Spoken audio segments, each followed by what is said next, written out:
Hello everyone, welcome to channel learn with ease. आज का topic है डेथ ऑफ अ पार्टनर, जिसमें हम सॉल्व करेंगे question number 29, chapter 6 TS Grewal की बुक से class 12 accounts. Online sessions, online classes के लिए आप मुझे इस नंबर पर व्हाट्सएप कर सकते हो अपना नाम और क्लास। अगर आप डीके गोयल बुक को भी फॉलो कर रहे हो और उसके सॉल्यूशंस ढूंढ रहे हो तो इसी चैनल की प्लेलिस्ट को क्लिक करो, आपको न्यू एडिशन के सॉल्यूशंस अपलोडेड मिलेंगे। साथ में ही कम्युनिटी सेक्शन में एमसीक्यूज मिलेंगे क्विज की फॉर्मेट में और एमसीक्यूज के सॉल्यूशन शॉर्ट्स में। तो बहुत कुछ है चैनल पर, विजिट द चैनल। अच्छा लगे तो शेयर और सब्सक्राइब जरूर करना। क्वेश्चन में 3 पार्टनर है, एबीसी प्रॉफिट शेयरिंग रेशियो नहीं दी, इसका मतलब इक्वल पार्टनर्स है, 1:1:1 इनकी प्रॉफिट शेयरिंग रेशियो है। एक पार्टनर ए की डेथ हो गई है 31 मार्च 2018 को, बैलेंस शीट आपको दी गई है और ए की डेथ के बाद हमने एसेट्स और लाइबिलिटीज को रिवैल्यूएट किया। आपको इन सब की जर्नल एंट्रीज क्या होगी वही बतानी है। तो सबसे पहले एबीसी जिनकी प्रॉफिट शेयरिंग रेशियो 1:1:1 है, ए के जाने के बाद बी और सी आगे बिजनेस को चलाएंगे। प्रॉफिट शेयरिंग रेशियो नहीं दी, इसका मतलब न्यू रेशियो भी इनकी 1:1 रहेगी।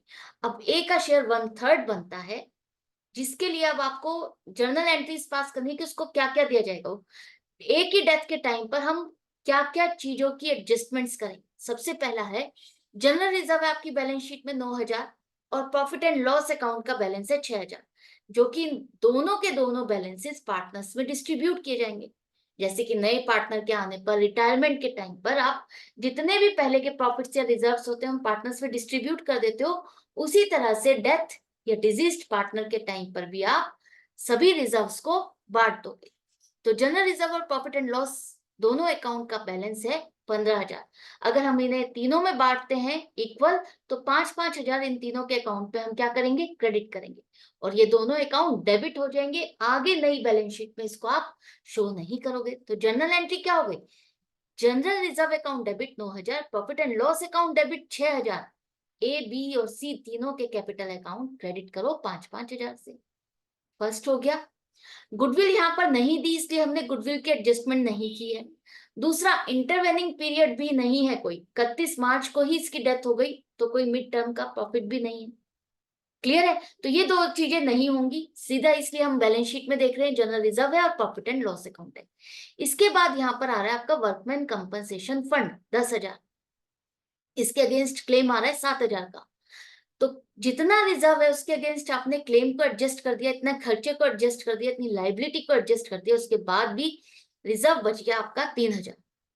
तो ये 3,000 का रिजर्व हम क्या करेंगे, तीनों पार्टनर्स में बांट करके खत्म कर देंगे।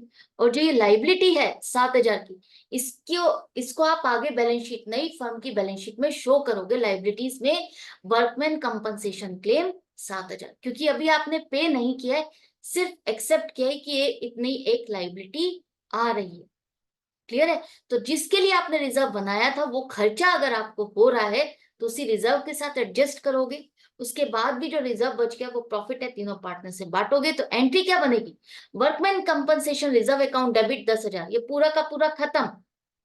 इसमें से 7,000 का आपने लाइबिलिटी एक्सेप्ट कर ली है कि हाँ मेरा ये खर्चा होने वाला है, इसको आपने अलग निकाल लिया। बाकी जो बच गया वो पार्टनर्स में प्रॉफिट है, तीनों के अकाउंट में क्रेडिट कर दिया। दूसरी जर्नल एंट्री बन गई। इसके बाद सब कुछ होने के बाद रिवैल्यूएशन के बारे में दिया हुआ है। यहाँ पर पेटेंट्स वैल्यू लेस हो गए, मतलब जो आपके 8,000 की पेटेंट्स थे उसको बेचने पर आपको कुछ नहीं मिलेगा, तो जीरो हो गए, नुकसान 8,000 का। आपका फर्नीचर जो 30,000 का था उसकी वैल्यू ब्रॉट डाउन टू ₹24,000, इसका मतलब 30,000 का फर्नीचर 24,000 का रह गया, तो 6,000 का फर्नीचर नुकसान। फर्नीचर को बेचने पर आज की डेट में आपको 24,000 मिलेंगे, तो 6,000 का नुकसान है। प्लांट की वैल्यू क्या है कि रिड्यूस्ड बाय 10,000, मतलब 10,000 से घट गई। प्लांट आपका जो 40,000 है वो 30,000 का रह गया, तो 10,000 का ये भी नुकसान।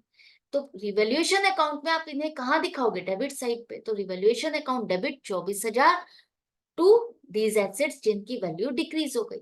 अब ये टोटल लॉस है, लॉस है तो तीनों पार्टनर्स में हम क्या करेंगे, बांट देंगे बराबर बराबर, 8-8 हजार तीनों के हिस्से आएगा। लॉस है तो पार्टनर्स के अकाउंट आप क्या करोगे, डेबिट करोगे और रिवैल्यूएशन अकाउंट क्रेडिट हो जाएगा। ये भी समझ में आ गया। दो एंट्रीज बनेंगी, पहले तो रिवैल्यूएशन से रिलेटेड जितना आपकी वैल्यूज घटती जा रही है एसेट्स की, और टोटल अगर लॉस है तो पार्टनर्स में आप डिस्ट्रीब्यूट कर दोगे।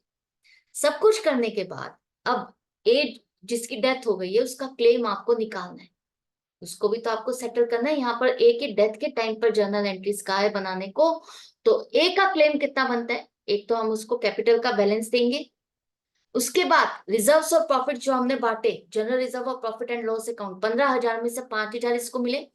WCR का 3,000 का जो रिजर्व बच गया था उसमें 1,000 इसको मिला। रिवैल्यूएशन की तो रिवैल्यूएशन का लॉस 8,000 इसको बियर करना पड़ेगा, 8,000 माइनस, तो बाकी बचता है 38,000 जो कि इसको देना है। अब एक एक क्लेम को सेटल करने के लिए हम उसके कैपिटल अकाउंट से निकाल के उसके एग्जीक्यूटर अकाउंट में ट्रांसफर कर देंगे कि उसके हायरर्स जो लीगल हायर्स हैं उनको अब आपको इतना पैसा देना है। तो कैपिटल तो नहीं रहेगी ना, वो पार्टनर नहीं रहा, तो वहां से निकाल करके, जैसे रिटायरमेंट के टाइम पर जो पार्टनर रिटायर होता है अगर उसकी पेमेंट नहीं करते तो आप उसका लोन अकाउंट में ट्रांसफर करते हो, उसी तरह से अब ये पार्टनर नहीं रहा तो अब ये पेमेंट जिसको करनी है आपको वो पार्टनर नहीं है, उसके लीगल हायर्स है, उनके अकाउंट में आपने ट्रांसफर कर दिया कि ये अब इतना पैसा इनको देना है। तो अब ये पार्टनर नहीं है, एज एग्जीक्यूटर अकाउंट अब फर्म का पार्टनर नहीं है, ये एक थर्ड पार्टी हो गई जिसको आपको पेमेंट करनी है। क्लियर है? तो ये सभी जर्नल एंट्रीज बनेंगी। आई होप आपको अच्छे से समझ में आ गया है। तो मिलते हैं नेक्स्ट वीडियो में नेक्स्ट क्वेश्चन के साथ। इसी तरह से मेरे साथ प्रैक्टिस करते रहो, बने रहो, सीखते रहो। मिलते हैं नेक्स्ट वीडियो में। Goodbye and take care.